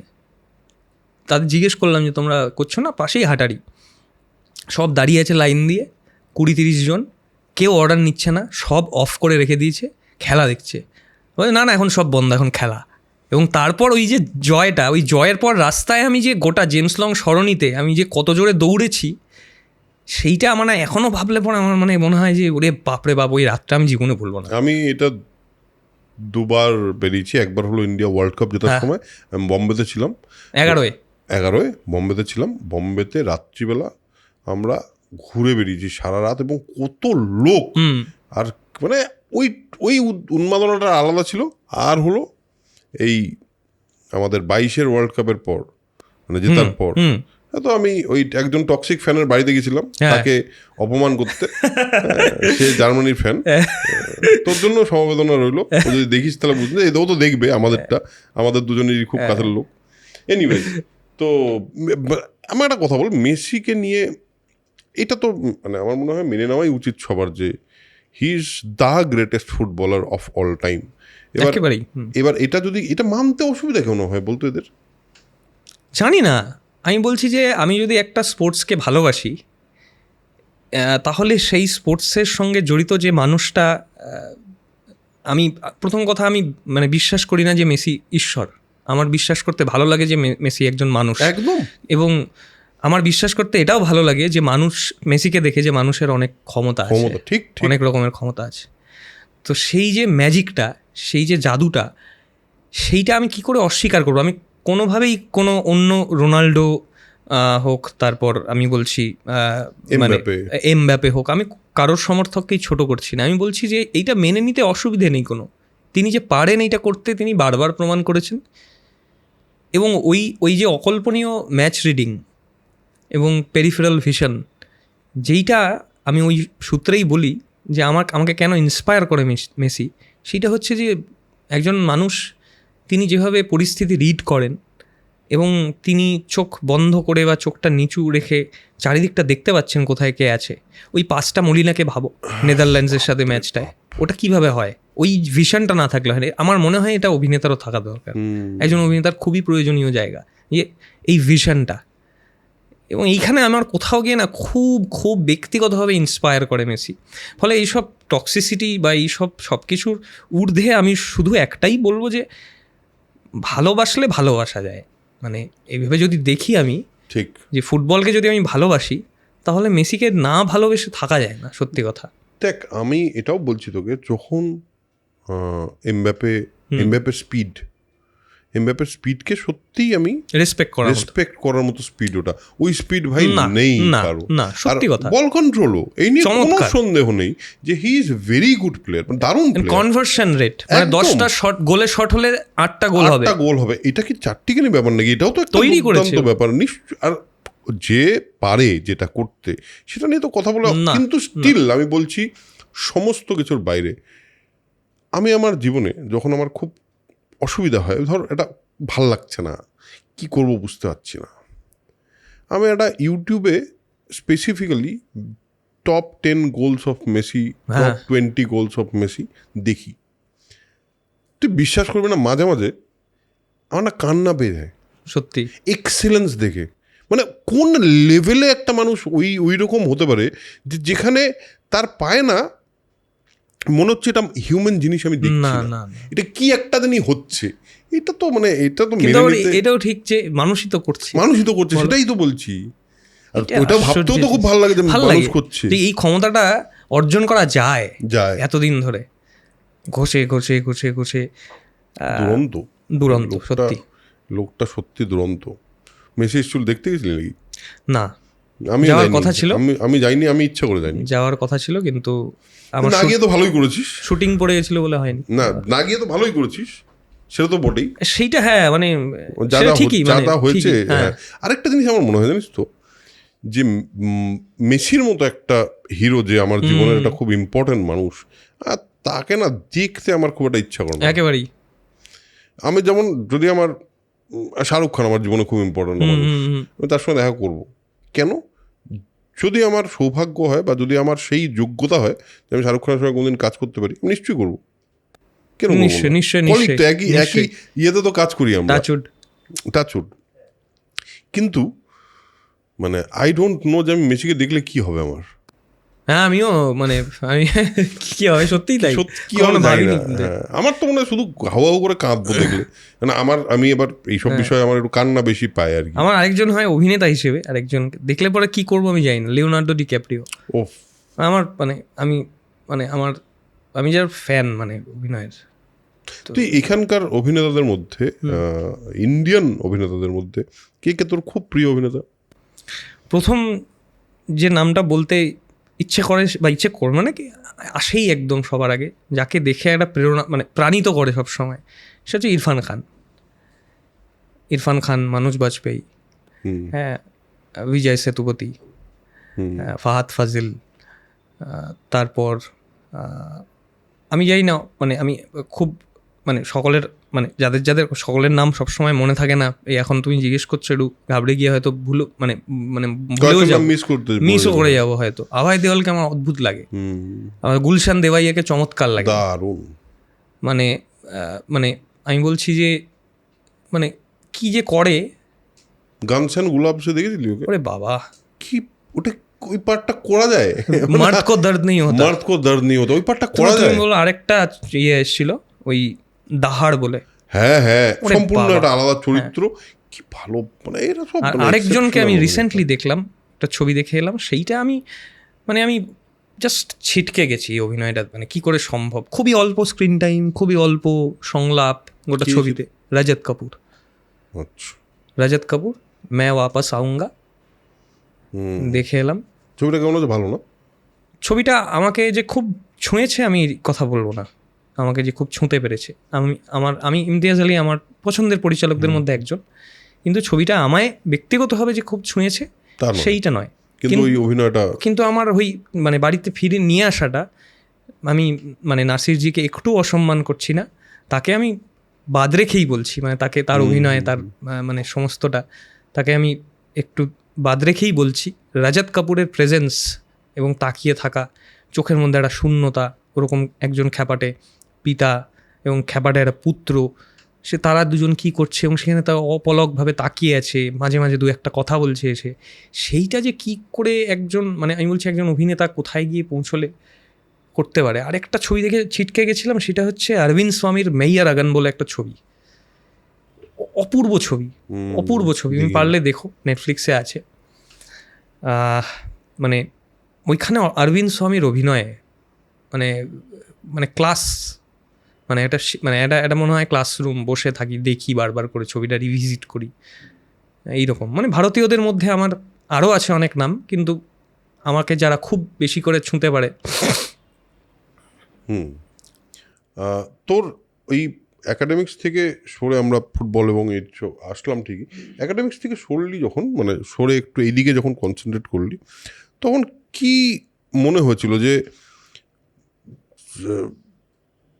একটা প্রফেশন হিসেবে একটা জায়গাকে নিতে গেলে তার তো টাকা পয়সাটা খুব ইম্পর্টেন্ট ব্যাপার, আর সেই সময় তুই যখন বলছিস তখনও তো খুব যে ভালো একটা অবস্থা, দারুণ কাজ হচ্ছে তা তো নয়, বরং সংকটের দিকে, বরং সংকটের দিকে যাচ্ছে। এখন তো শেষের দিকে পৌঁছে গেছে, কিন্তু তখন সংকটের দিকে যাচ্ছে। সেই সময় তোর মানে ইনসিকিউরিটি হয়নি যে?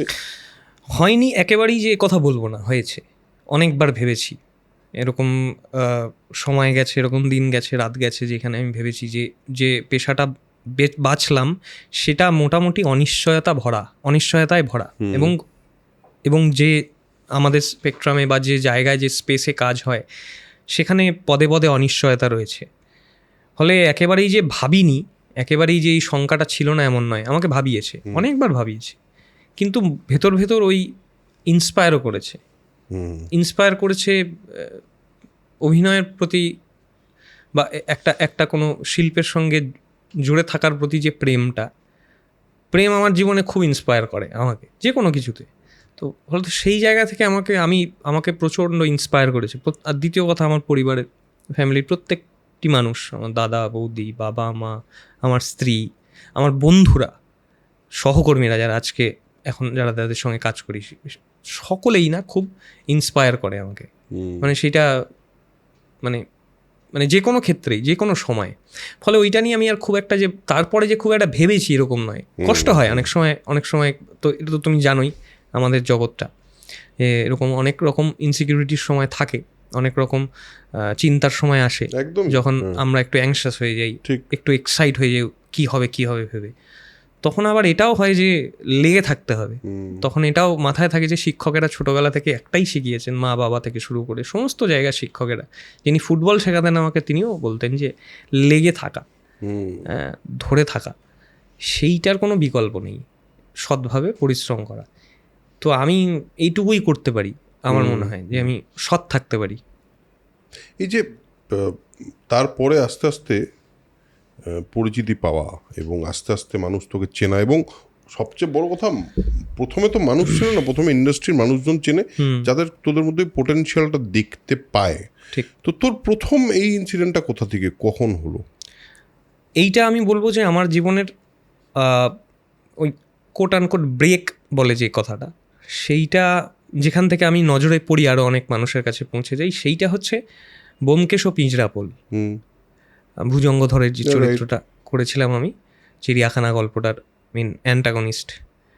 তো সেই চরিত্রটার চরিত্রায়ন এবং অভিনয়, সেটা অনেক মানুষের কাছে পৌঁছয় এবং তারা আমায় আবিষ্কার করেন যে একজন অভিনেতা আছেন বা একজন অভিনয় করেছেন, এটাতে আমার এক্সিস্টেন্স আছে এক অভিনেতা হিসেবে। সেইটা সম্পর্কে তারা বুঝতে পারে, জানতে পারে অনেক মানুষের কাছে। ভালো করেছিলি, মানে এটা তো মানে আর তোকে সামনে বলে বলছি না, অন্য কোথাও একটা অন্য জায়গাতেও বলছিলাম যে ওটা খুব চাপের একটা পার্ট, কিন্তু মানে খুব কঠিন একটা কাজ, কঠিন, খুব ইন্টারেস্টিং পার্ট। একজন লোক, তিনি সেতার বাজায়, তিনি মাটির কাজ করছেন, তিনি প্রেম করছেন, তিনি একজন প্রেমিক, এবং প্রেমিক মানে ভয়ঙ্কর প্রেমিক, এবং সেই হাতেই খুন করেন।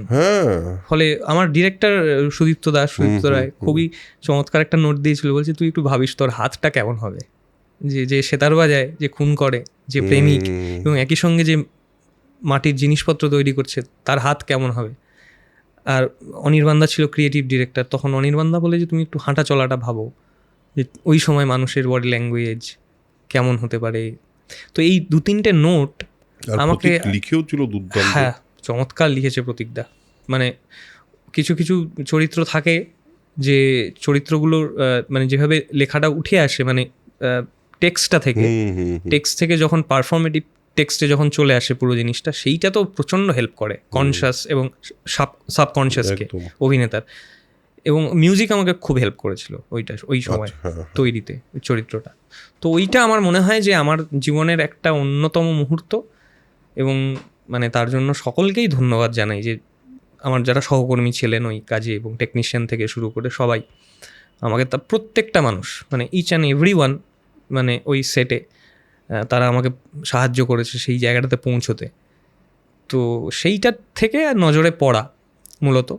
তারপর যেটা আমাদের এই কাজের ক্ষেত্রে যেটা হয়, যে একটা কাজ ভালো লাগলে পরের কাজে ডাক আসে, একটা কাজে দেখেই পরের কাজ পাওয়া, তো সেইভাবেই আসতে থাকে। লেখাটা কিভাবে মানে শুরু করলি? লেখা শুরু করেছিলাম ওই বললাম জয়দীপ দাস, অমিত দাস সঙ্গে আমরা একটা করেছিলাম চিক ফ্লিক সিজন 2, সেইখানে একটা হ্যাঁ সিজন 2। তো তারপর আমি অভিনয়টাকে একটু গুরুত্ব দিই, লেখাটাকে একটু ছেড়ে, হঠাৎ করে তালমা রোমিও জুলিয়েটের যে ডিরেক্টর অর্পণের সঙ্গে আমার একদিন দেখা হয় SVF-এ। ওই আমায় ডেকেছিল একটা অন্য কাজে। তো তখন ও মানে বললো যে আমি একটা ভাবছি শেক্সপিয়ারের মানে রোমিও অ্যান্ড জুলিয়েটের আমি একটা অ্যাডাপ্টেশন করবো, তুই কি লিখবি? আমি বললাম কেন, মানে তুমি মানে তো না বলার কিছু নেই, মানে এটা একটা মানে আমার কাছে একটা বিশাল বড় অপরচুনিটি। হ্যাঁ, তো আমি সেইখানে মানে পিচ করব, তো তুই কি লিখবি? আমি বললাম যে অবশ্যই, তুমি কিছু গল্পটা ভেবেছো? তখন ও একটা অন্য ওয়ার্ল্ডের কথা বলে, সেই ওয়ার্ল্ডটাকে আমি নিয়ে গেলাম আমাদের নর্থ বেঙ্গলে। আমি দেখলাম যে আমাদের দুজনের বড় হওয়ায় কোনো পার্থক্য নেই। ও যে ওয়ার্ল্ডে যেখানে বড় হয়েছে, ও যেখান থেকে এসছে শান্তিপুর থেকে, ও যে চারপাশটা দেখেছে, এবং আমার দেখা ছোটোবেলায় ওই তালমা নদী, ওই ফাটাপুকুর, আমি বেলাকোয়া, ওইটার সঙ্গে খুব একটা যে পার্থক্য আছে এমন নয়। মানুষগুলো বদলে যায় হয়তো, কিন্তু গল্পটা তো একই থেকে যায়।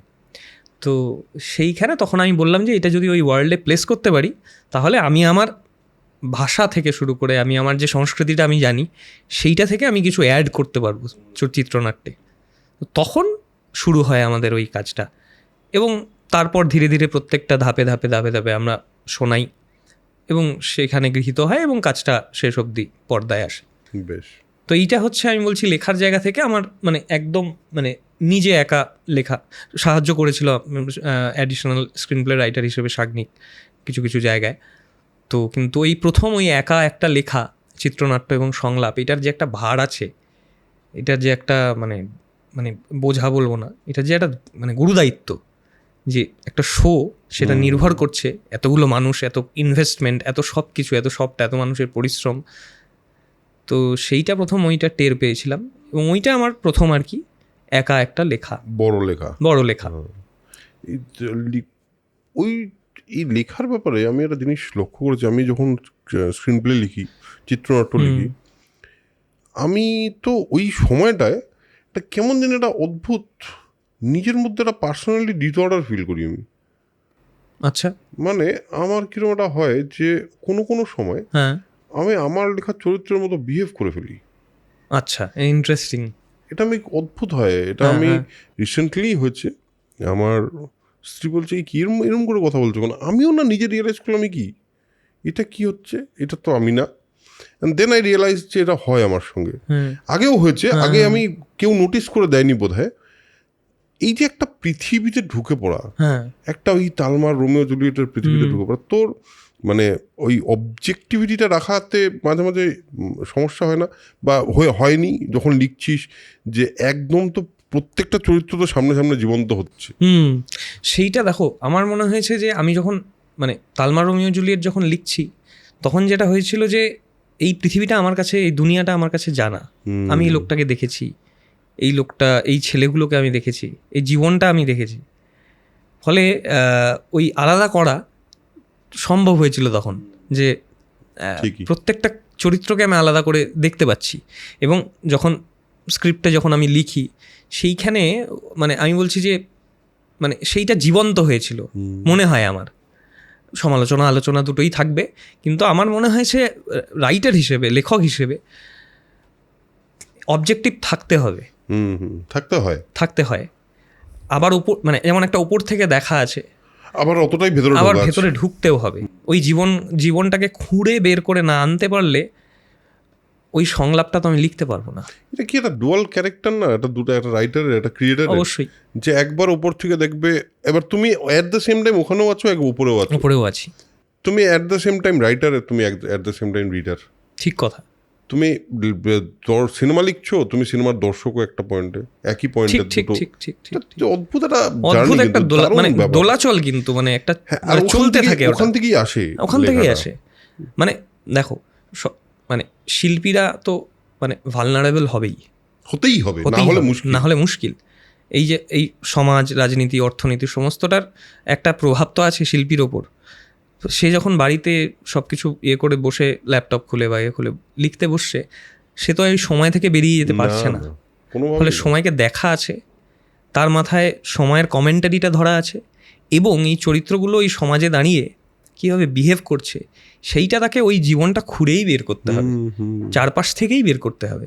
ফলে ডুব তাকে দিতেই হবে, অভিনেতা হিসেবেও লেখক হিসেবেও। যখন চরিত্রায়ন মানে তৈরি করা হয়, বা একটা চরিত্র তৈরি করা হয়, আমার মনে হয় প্রত্যেক অভিনেতাই তো তাই করেন, একবার তাকে ডুব দিতে হয় এবং সেই ডুব দিয়ে আবার তাকে উঠে আসতে হয়। মানে একটা পুকুর, সেই পুকুরে আমি ডুব দিয়ে এলাম, এসে বসলাম পাড়ে সুন্দর শান্ত একটা ছায়ার মধ্যে বসে আছি, ভাবছি। এই যে অবস্থাটা, এই অবস্থাটা লেখক হিসেবেও আমার মনে হয় মানে প্রয়োজনীয়, এবং অভিনেতা হিসেবে তো অবশ্যই, তুমি যে কথাটা বললে।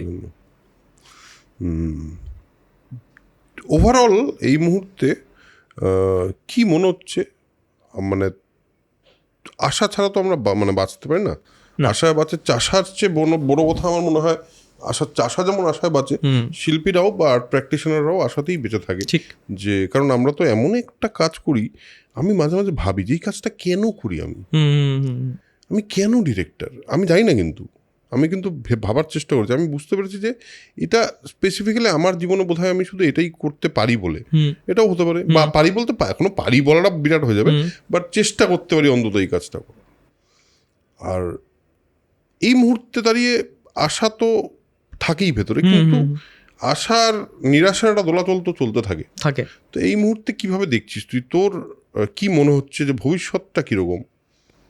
আমাকে যদি তুমি আমাকে যদি জিজ্ঞাসা করো যে তাহলে আমি এই কথাটার উত্তর দিতে পারবো যে একই সঙ্গে এই সময়টা চলছে, আমি যদি মানুষ হিসেবে দেখি একটা ক্ষয়ের সময়, একটা ক্ষয় হচ্ছে, মানে একটা সার্বিক ক্ষয় সারা পৃথিবী জুড়ে। সেইটা মানবতার থেকে শুরু করে সমস্ত কিছু, সমাজ, রাজনীতি, অর্থনীতি, প্রকৃতি, সমস্ত কিছু একটা মানে ক্ষয়ের দিকে যাচ্ছে। ক্ষয়িষ্ণুও বলা যাবে না, মানে মানে মানে প্রায় হয়ে গেছে, মানে অনেকটা হয়ে গেছে।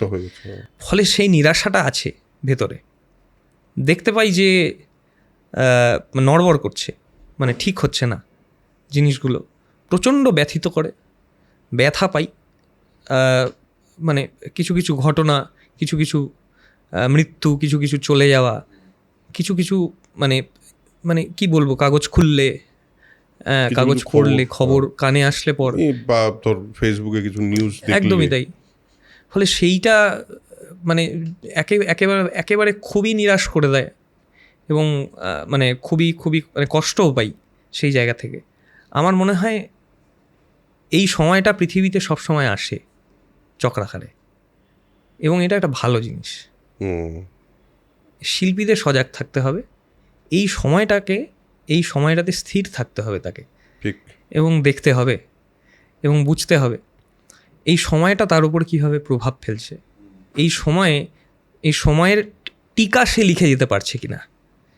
তো ফলে নিরাশার জায়গাটা যেমন আছে, আশা আলো এটাই যে শিল্পী হিসেবে আমি কিভাবে দেখছি সমাজটাকে, আমি যে শিল্পটা তৈরি করছি, যে সৃষ্টিটা হচ্ছে, তার মধ্যে কতখানি আমি জড়িয়ে আছি, যে জিনিসগুলো তৈরি হচ্ছে, যার সঙ্গে আমি যুক্ত হয়ে আছি, সেইগুলোতে আমি আমার ছাপটুকু রাখতে পারছি কিনা। ব্যক্তি রাজনীতি, মানে আমি আর অন্য রাজনীতির কথা বলছি না, আমি বলছি ব্যক্তি রাজনীতি। আমি আমার ব্যক্তি রাজনীতি দিয়ে সেইটাতে কোথাও গিয়ে প্রভাব রাখতে পারছি কিনা, সেইটার একটা আশা আমার মনে হয় যে আমার ভেতর কাজ আছে। আমার মনে হয় যে একই সঙ্গে যে ঘটনাটা আমাকে নিরাশ করে, আমার ইচ্ছে করে দেখতে অপর প্রান্তে দাঁড়িয়ে যে উল্টো জায়গাটা কেমন, পৌঁছতে ইচ্ছে করে। ফলে আমার ভেতর আশা আছে। এই একদম সেম, আমারও হতাশা তৈরি হয়, এবং আমার মনে হয় যে হতাশা তৈরি হওয়ার পরেও আমি শুধু একটাই জিনিস দিয়ে ব্যাপারটাকে ম্যানেজ করি, যে এতটা হতাশা থেকে যাই জন্মাক, সেই জন্মানোটা যেন তার মধ্যে যাতে আমার ওই রাজনীতিটা থাকে, যেটা তুই বললি, এটা, এবং আমার যাতে এতদিনে এই যেই দৃষ্টি দিয়ে আমি সমাজটাকে দেখছি, তার একটা প্রতিফলন থাকে আমার কাজের মধ্যে থাকে সেইটা। এবং আমি আমার পডকাস্টেও চেষ্টা করি যে বিভিন্ন রকম পার্সপেক্টিভ তুলে আনার। তার একটাই কারণ যে আমি জানি, মানে সবসময় হয়তো এটা ভিউয়ের জন্য বা সবসময় হয়তো এটা প্রচুর পপুলার হওয়ার জন্য নয়, বাট আমার মনে হয় এই সময়ের দলিল হিসেবে থেকে যাবে, এই কথাগুলো থেকে যাবে।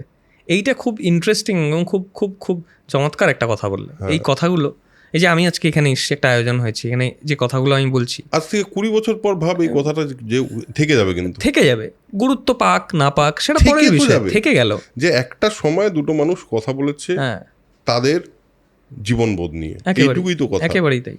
ফলে আশা, যেমন ধরো ওই যেটা বললাম যে কিছু ঘটনা প্রচণ্ড হতাশ করে, আবার এমন আছে কিছু ঘটনা হঠাৎ করে মানে একটা ঝিলিক দেয়, ঠিক ঠিক দায়িত্ব আছে, একটা কিছু করা যাবে। বেশ, তো ভবিষ্যৎ ভালো হবে বলেই আমার বিশ্বাস। আর আমার মনে হয় যখন একদম তলানিতে থেকে যায়, তখন আর উপরে ওঠা ছাড়া কোনো অপশন থাকে না, আর তো নিচে যাওয়া যাবে না, আর তো নিচে যাওয়া যাবে না, নিচে তো চলে যাবে, সবচেয়ে নিচে চলে যাবে। তা আমার ওইটাই মনে হয় যে ওটা করা যায়, মানে ওটার থেকে বেশি আর নিচে না যাওয়া গেলে এবার উপরেই উঠতে হবে। আমরা একটা থিয়েটার করতাম, ফিলোসফার মামুন বলে, আমি ওটাতে অভিনয় করতাম চিত্তপটে, জলপাইগুড়ি চিত্তপটে। সেইখানে ওটা ভলতেয়ারের লেখা একটা টেক্সট, সেইখানে একটা চমৎকার অনুষঙ্গ ছিল। তুমি যে এই কথাটা বললে যে একেবারে তলানিতে চলে যাওয়ার পরেই আবার ধরো ওখানে শেষটা হচ্ছে যে আগুন লেগে যায়, কারণ আগুন একই সঙ্গে সব কিছুর যেমন শেষ, তেমনি আবার নতুনের শুরু, একদম। নতুনের সৃষ্টি। এই ভাবনাটা মানে ভলতেয়ার, ধরো রুশ বিপ্লব হচ্ছে সেই সময়, ওই সময় পলিটি, ওই সময় যেভাবে সমাজটাকে উনি দেখেছেন, তিনি তো মানে মানে মানে কি বলবো, ভলতেয়ার মানে তীব্র সমালোচনা করতেন তো সেই সময় সব কিছুর। তো ওনার ভেতরের থেকে ওই জিনিসটা কোথাও একটা মনে হয়েছিল যে একটা আগুন লাগবে, ঠিকই ফরাসি বিপ্লব, ঠিক। এবং তারপরে আবার একটা অদ্ভুত জাগরণ ওই আগুনের থেকে। তো এইটা আমার মনে হয় যে এটা হবে। এটা আর একটা জিনিস আমার মনে হয়, সেটা হলো দৃষ্টিভঙ্গিটা। দৃষ্টিভঙ্গিটায় যদি একটা মানে ঋণাত্মক দৃষ্টিভঙ্গি যদি হয়, তাহলে ঋণাত্মক মানেই তো নেগেটিভ নাকি? হ্যাঁ, নেগেটিভ। ঠিকই। ঋণাত্মক দৃষ্টিভঙ্গি যদি হয়, তখন না হতাশা বেশি হয়। আমি জানি যে সবসময় নেগেটিভ পজিটিভ পাশাপাশি থাকে, আমরা সবাই জানি, কিন্তু আমার দৃষ্টিভঙ্গিটা যদি নেগেটিভ হয়, তাহলে না নিরাশাটা প্রচুর চেপে বসে। ওই জন্য আমি আমার একটা দৃষ্টিভঙ্গি পরিবর্তন করার চেষ্টা করি সবসময়, যে আমি খারাপ তো খারাপই হয়, ওর মধ্যে তো খারাপটাকে অস্বীকার করার কিছু নেই, ওটা তো অস্বীকার করা যাবে না, ওটা তো এক্সিস্ট করে, মানে সত্যি। কিন্তু তার বাইরেও আমি দেখার চেষ্টা করি যে এর থেকে আমি কি করে এই প্রথম কথা তো হলো একটা কষ্ট, যে ব্যথার কথা বলছি, সে ব্যথা থেকে কি করে বেরোবো, তার জন্য জেগে উঠবো কি করে, আবার কি করে জেগে উঠবো, ওই মানে ওই বাচ্চাগুলোর মৃতদেহ দেখার পরে আমি আবার কি করে কাজ করব, আবার কি করে বেঁচে থাকবো। আমার ছোট ভাই অরুণোদয় চলে যাওয়ার পর ওই সময়টা কি করে আবার নতুন করে নিজেকে রিডিসকভার করব, শুধু এই পার্সপেক্টিভটাই। আর আমার মনে হয় প্রত্যেকটা ব্যথা আমাদেরকে এক একটা ছোট ছোট পার্সপেক্টিভ দেয়, ছোট ছোট রিয়েলাইজেশন দেয়। ওই রিয়েলাইজেশনটা দেখাটা খুব জরুরি। ব্যথা, চলে যাওয়া, অভাব, হ্যাঁ, এই সবটাই মানুষকে, আমি বলছি যে আরেকটা অন্য দিগন্ত খুলে দেয়, যেটা ধরো আমার নিজের জীবনেও তো তুমি তোমার জীবনে বুঝেছো, প্রত্যেকটা মানুষই বোঝে, এমন নয় যে শুধু শিল্পীরাই বোঝে। কারেক্ট। মানে প্রত্যেকটা সমাজের যারা যেরকম কর্মীরা রয়েছেন, তারা তাদের জীবন দিয়ে কিন্তু বুঝছেন এই জিনিসটা। আর আমি একটা জিনিস আমার মনে হচ্ছে যে আমি এখন চেষ্টা করছি, যাদেরকে এই মুহূর্তে আমার খুব মনে হচ্ছে তাদের মধ্যে একটা পোটেনশিয়াল আছে, তাদের সবার সঙ্গে একটা করে এপিসোড করে রাখতে চাইছি আমি এখন। কেন? তার কারণ হলো এইটা এইটা থেকে যাবে তো, তোর ধর নাম হয়ে গেল অনেকদিন, ধর কেন হয়েই গেল, তো হবেই, এবার তোর নাম হয়ে গেল, তারপর দেখে মনে হবে ওই সময় উনি এটা বলেছিলেন, জানেন, হ্যাঁ এটা বলা হবে আর কি। তো সেই রকম একটা আশা নিয়ে আজকের এপিসোডটা করলাম, সেরকম একটা আইডিয়া নিয়েই আজকের এপিসোডটা করলাম, এবং খুবই ভালো লাগলো, খুবই মজা লাগলো। তোর সঙ্গে আড্ডা মেরে এমনিতেই খুব ভালোই লাগে, আমার একেবারেই দুজনেরই একই মত হবে। হ্যাঁ, কথা বলতে তোর ভালো লাগলো, খুবই ভালো লাগলো। আমার তো মনে হলো আরো মানে ওই যে একটা আত্মার আত্মীয় একটা সংবাদপত্র ছিল না আমাদের উত্তরবঙ্গের, যেখানে লেখা থাকতো উত্তরবঙ্গের আত্মার আত্মীয়, সেইটা যে ঘটলো আর কি। হ্যাঁ, এটাই তো সোল কানেকশন, এটাই তো soul connection podcast. By the way, ও কিন্তু সোল কানেকশন পডকাস্টকে এক জায়গায় একটু মক করেছিল, আমার খুব মজাই লেগেছিল। তো ওটা করাতে আমার খুব মজাই লেগেছিল। গদাই লস্কর বৈঠক বোধহয় আপনারা দেখেছেন, সেখানেও গদাই লস্কর দুর্দান্ত করে, কিন্তু ওইটা আমার কিন্তু মজা লেগেছিল। হ্যাঁ, কিন্তু সোল টু সোল কানেক্ট হয়ে গেল। হ্যাঁ, এটা কিন্তু হয়ে গেল। এই কানেকশনটা করা গেলেই তো এটাই সবচেয়ে ইম্পর্টেন্ট কাজ। সো আজকের এপিসোড এখানেই শেষ করি। আজকের এপিসোড এখানেই শেষ করছি, দেখা হবে পরের এপিসোডে। ততক্ষণের জন্য, যেটা বারবার বলি আবার বলতে হবে, আপনারা তো জানেনই, চলুন টাটা।